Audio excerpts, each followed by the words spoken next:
শিবতাণ্ডব স্তোত্রে মহাকবি রাবণ মহাদেবের সমভাবের এক অসাধারণ উপমা দিচ্ছেন। দৃষদ বিচিত্রতল্পয় ভুজঙ্গমক্তিকাস্রজ গরিষ্ঠরত্নলোষ্টয় সুহৃদ বিপক্ষ পক্ষয় তিনারবিন্দ চক্ষুয় প্রজামহি মহেন্দ্রয় সমপবিত্রিকঃ কদা সদা শিবং ভজাম্যহম। পাথরের বিছানা কিংবা কোমল বিছানা, সর্প কিংবা মুক্তমালা, বহুমূল্য রত্ন কিংবা মৃত্তিকা, মিত্রপক্ষ কিংবা শত্রুপক্ষ, তৃণ কিংবা কোমল নয়না নায়ক তরুণী, প্রজা কিংবা মহারাজা যিনি সবার প্রতি সমভাব রাখেন, সেই সদাশিবকে আমি ভজনা করি। পুষ্পদন্ত মহিমা স্তোত্রে শিবচরিত্রের এক অনুপম বর্ণনা করেছেন।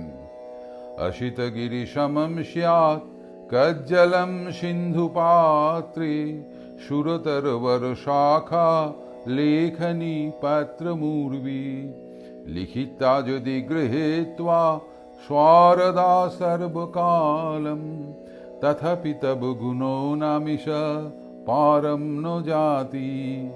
নীল পর্বত যদি কালি হয়, সাগর যদি মষিপাত্র হয়, পারিজাত বৃক্ষের শ্রেষ্ঠ শাখা যদি কলম হয়, পৃথিবী যদি লিখিবার পাত্র হয়, আর এই সমস্ত বস্তু লয়ে সরস্বতী যদি চিরকাল ধরে লিখতে থাকেন, তথাপি হে ঈশ্বর, তোমার কোনো সমূহেরই হত্যা হতে পারে না।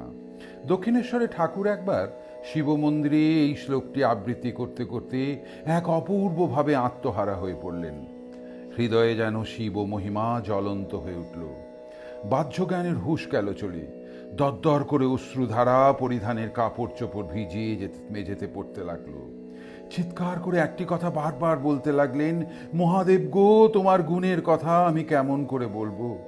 এই অভূতপূর্ব দৃশ্য দেখে ঠাকুরবাড়ির ভৃত্য কর্মচারীরা চতুর্দিক থেকে ছুটে এলো। মথুরবাবু শেষে পরিস্থিতি সামাল দিলেন। এই মহান চরিত্রের অনুধ্যানে যে ভাব তন্ময়তা প্রগাঢ় হয়, তা উপেক্ষা করা অনেকের কাছেই অসম্ভব। স্বামীজি আবেগ বিহ্বল হয়ে বলেছেন, হে ভারত, ভুলিও না সৎপত্যাগী উমানাথকে।